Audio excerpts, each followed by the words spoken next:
Hello, thank you for watching this video. So in this video, we're doing question 10 of the 2021 question paper mathematics paper 2. And the topic is Euclidean geometry, as you can see over here. So let's go. They are saying in the diagram, BE and CD are diameters of a circle having M as a center. Chord AE is drawn to cut CD at F. AE is perpendicular to CD.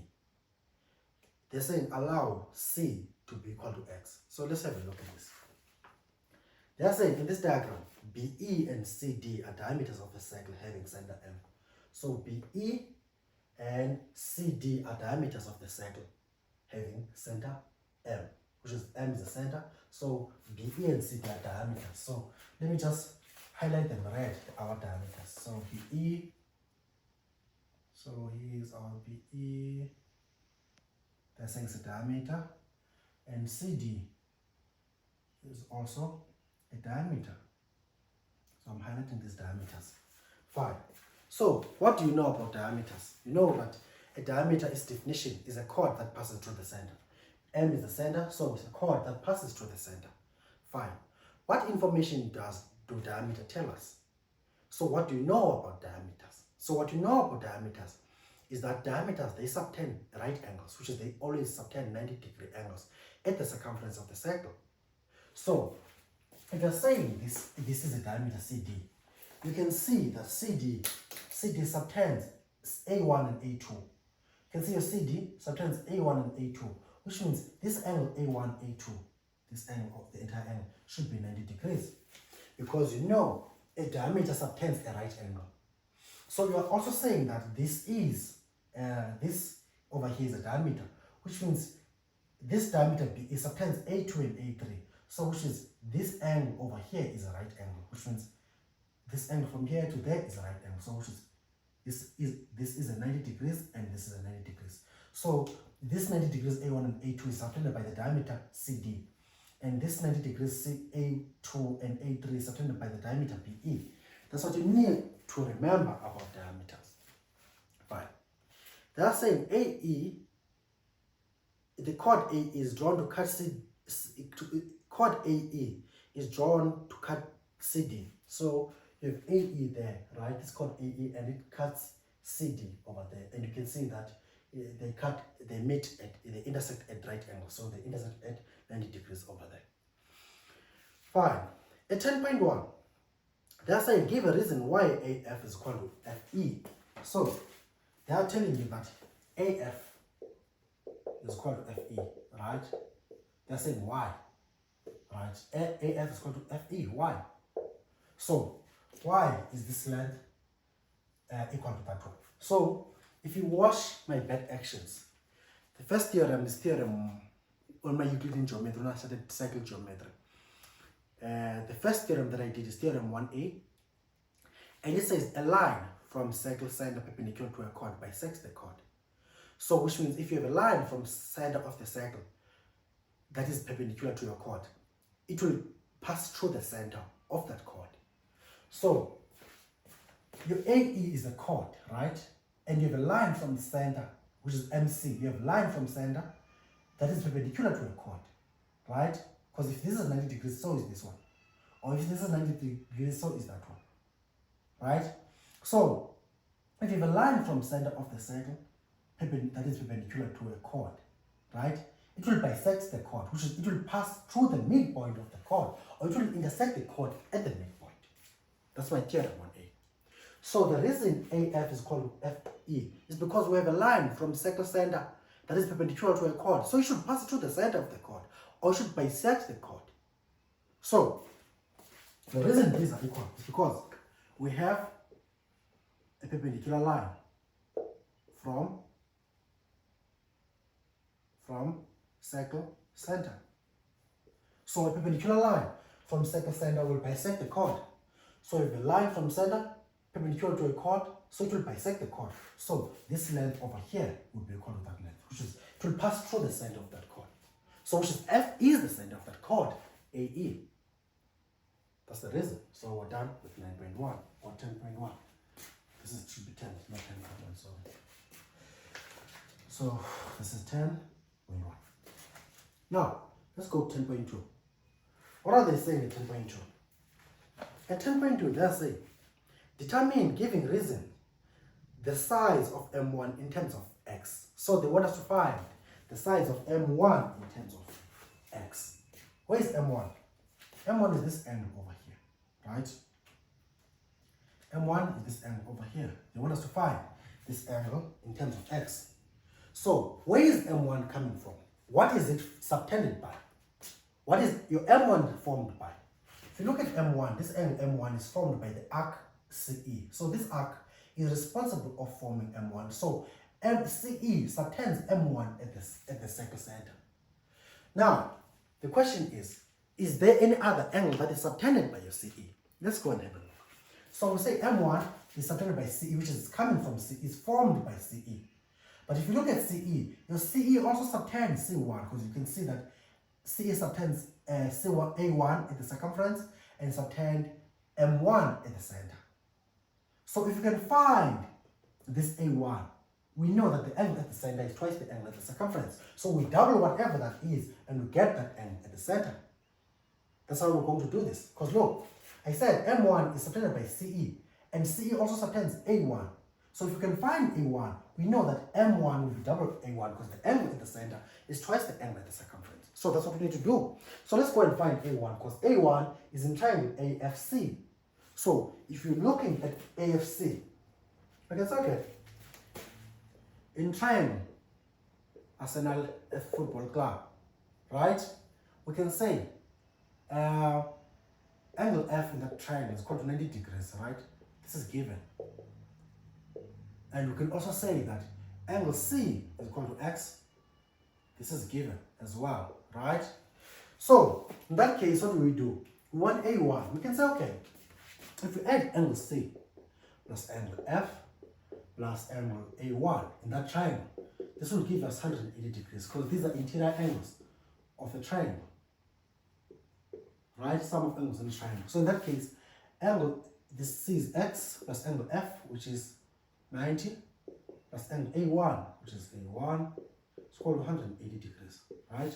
So in that case, you can solve that your A1 is equal to 90 minus X. So if you solve your A1, you get that your A1 is 90 minus X. There is your A1. So you know that so CE subtends A1 at the center, at the circumference, and subtends M1 at the center. So you know that M at the center is double that at the circumference. So we could say, okay, our angle M1 would be equal to double angle A1. We say the reason that angle at center is equal to 2 times angle at the circumference, right? There is your reason. In that case, you get that A1 is equal to 90 minus X, so which is your angle M1 is equal to 2 times 90 minus X. So in that case, your M1 is 180 minus 2X. So we found M1 to be 180 minus 2X. So here we have 180 minus 2X. Found it. Done. That is your M1.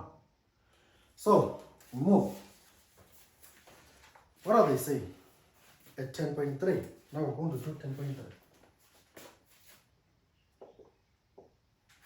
What are they saying at 10.3? At 10.3, they are saying, prove giving reasons that AD is a tangent to the circle passing through A, C, and F. So where is AD? AD is this one. So they're saying if there is a circle passing through A, C, and F, then AD would be a tangent to that circle. So let's suppose that there's a circle that passes through A. Should be red. This is the red ink. Let's suppose that there's a circle that passes through ACF. ACF.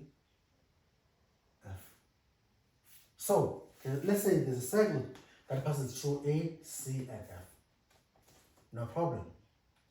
Then in that case, we have a circle that passes through ACF. That's like if there is a circle that passes through ACF, which goes through these points, AD will be a tangent to that. Right?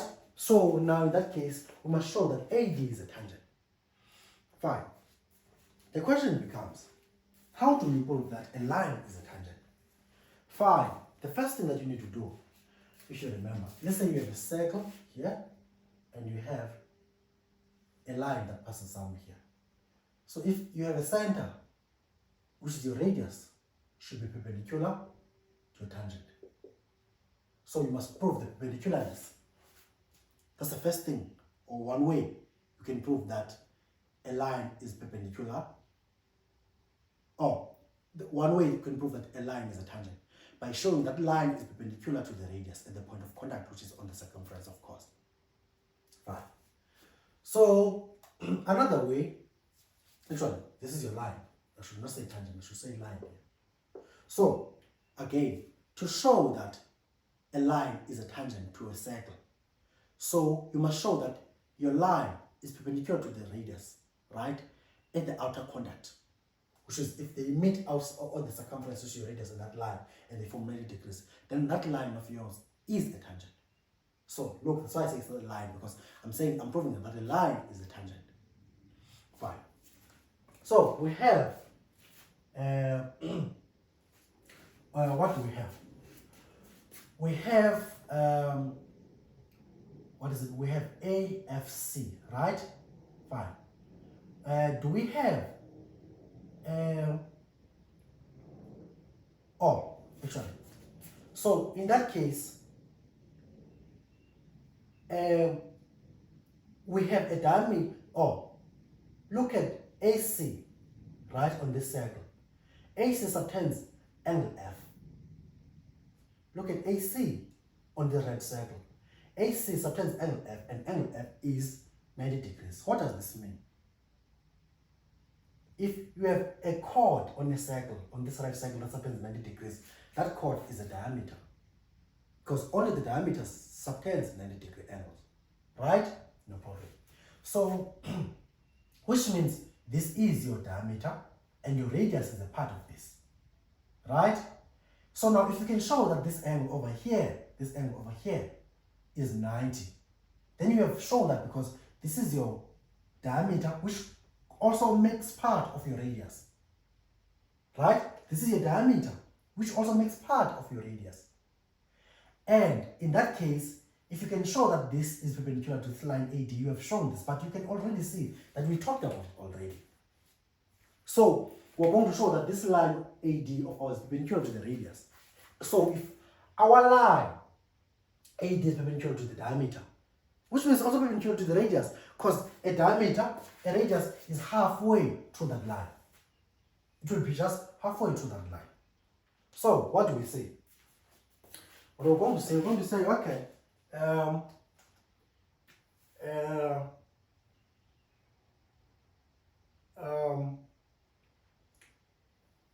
maybe in circle AFC, right? In circle AFC,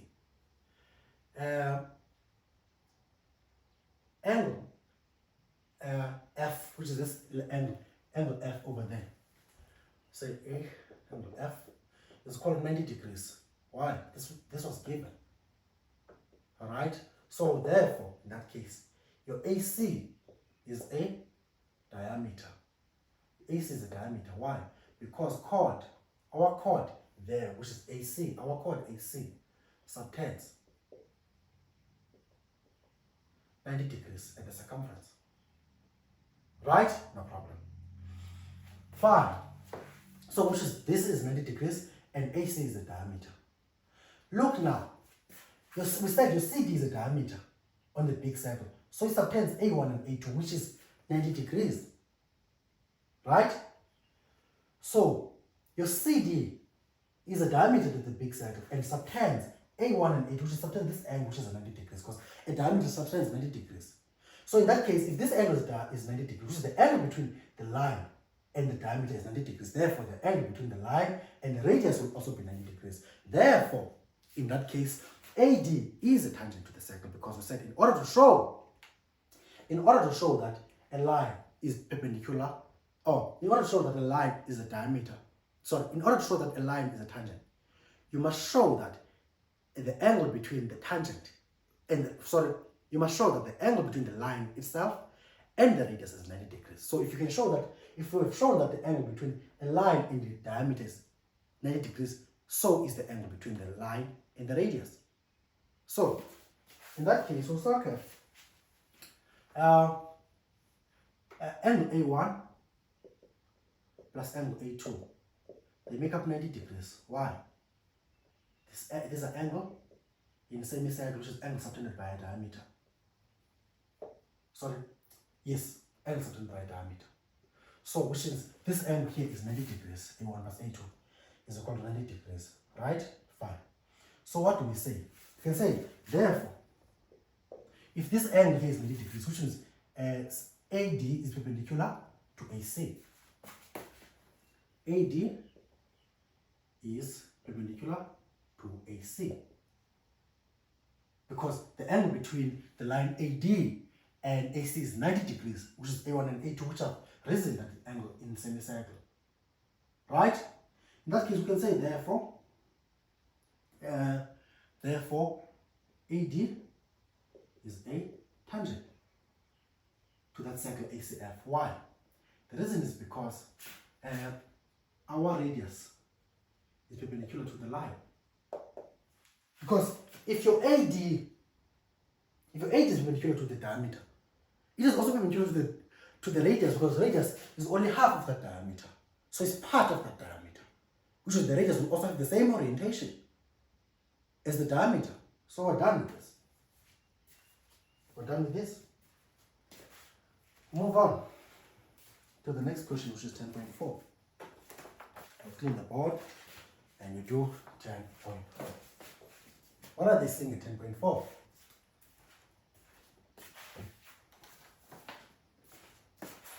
What are they saying at 10.4? At 10.4, they are saying, given that CF is equal to 6 units, AB is equal to 24 units, calculate, given reasons, the length of AE. So, we're talking about CF is equal to 6 units. Where is CF? There is CF is equal to 6 units. Let me write it in black because it's given information. This length here is 6 units. And we're told that AB is equal to 24 units. This length is 24 units. We're doing 6 units, which is CF, just this part there.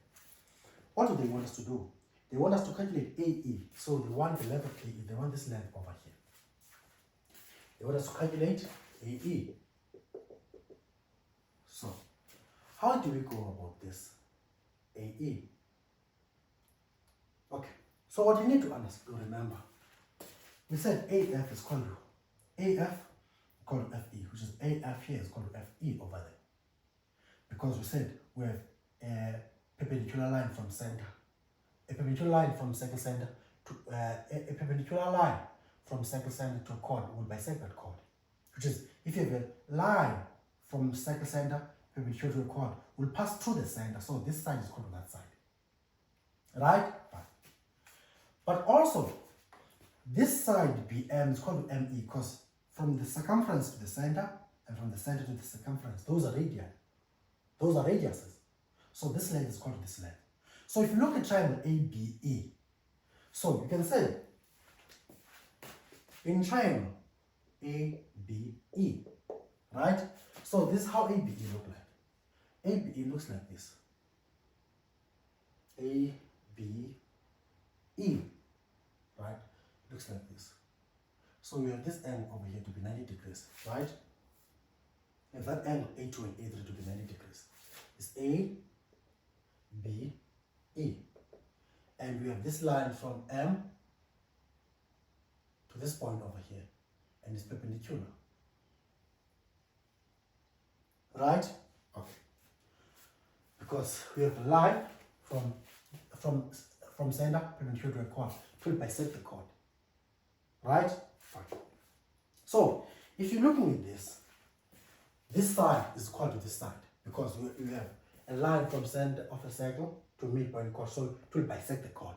So, it will a line from circle center perpendicular to a chord. It will bisect the chord. So, which is it will pass through the midpoint of that chord, AE. Right.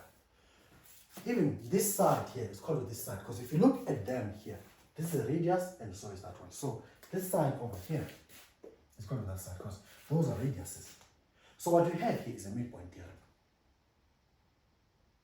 This is a classical midpoint theorem condition. This is the midpoint theorem, and I did midpoint theorem and its converse. I even proved them. So what I will say now, I will say AE is equal to, oh sorry, AF is equal to FE, right? Why? Because we have perpendicular line from circle center, therefore it will bisect the chord. So that's the first one. And what? And BM, because it should be M here. So which is your BM over here? It's called ME. So these are radius. This is a radius and this is the radius. So BM called ME. Why? These are radiuses. Radian. Right? So if you have this condition and this condition, therefore midpoint theorem will occur. You will say this and this, they mean, what do they mean? They mean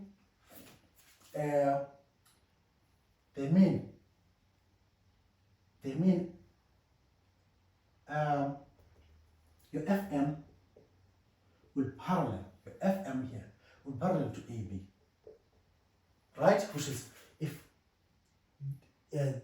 this is called this and this is called this, so this is parallel to that, that is your midpoint theorem. So this will be parallel to that, and this will be half of this, which is the FB will be half of AB. So your FM will be half of AB, and FM is called AB over 2. Why? This is the midpoint theorem. Right? Fine. So this angle here, which is A1 and A2, this angle over here, A1 and A2, it's called 90 degrees. Why? This angle, angle in a semicircle, this angle is subtended by a diameter.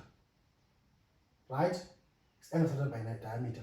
Or you can say this one is 90 degrees because it's line from, it's 90 degrees, you know, because the perpendicular line from center, or maybe this is called this, so this will be called that because those are corresponding angles on parallel lines, because this one is parallel to this one. So in that case, we'll say, okay, let's say maybe A2 plus A3 is called 90 degrees, right? Why? This angle in semicircle, because it's an angle that is subtended by diameter. So this angle over here is an angle subtended by diameter, so that angle is 90 degrees. Right? Okay. So we have, this is 90 and that is 90. So what we have at this point, we knew that this angle over here, this side was 24, right?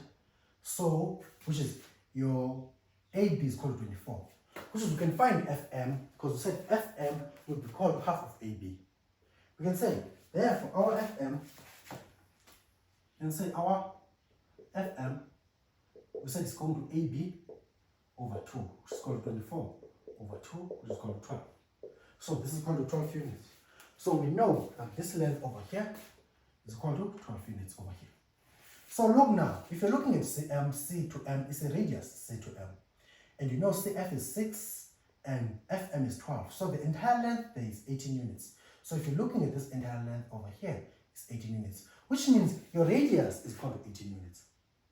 In that case, this is equal to 18, and that is equal to 18, and this is equal to 24, and you have a right angle triangle. So you can apply your Pythagoras theorem. Because look, we have 24 here, we have 18 here, and 18 there, which is you have the entire length over here to be 36. So you can use Pythagoras to find AE, which is what you're looking for, because you have a right angle triangle, that is 90 degrees, because it's A1 and A2.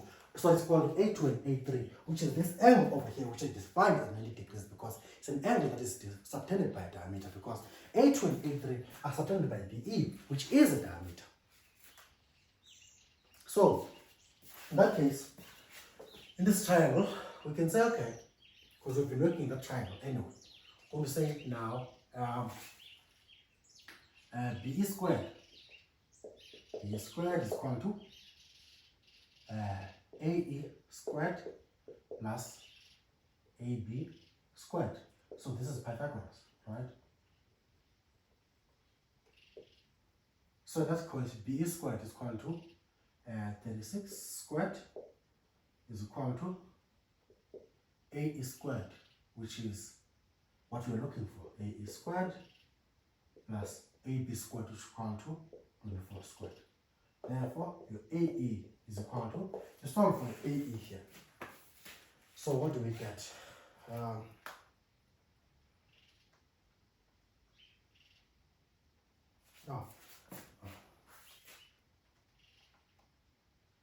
So this is equal to 12 square root of 5, which you can decimal to 26.83 units. So your AE, which is this length over here, is equal to 26.83 units. And I'm done here.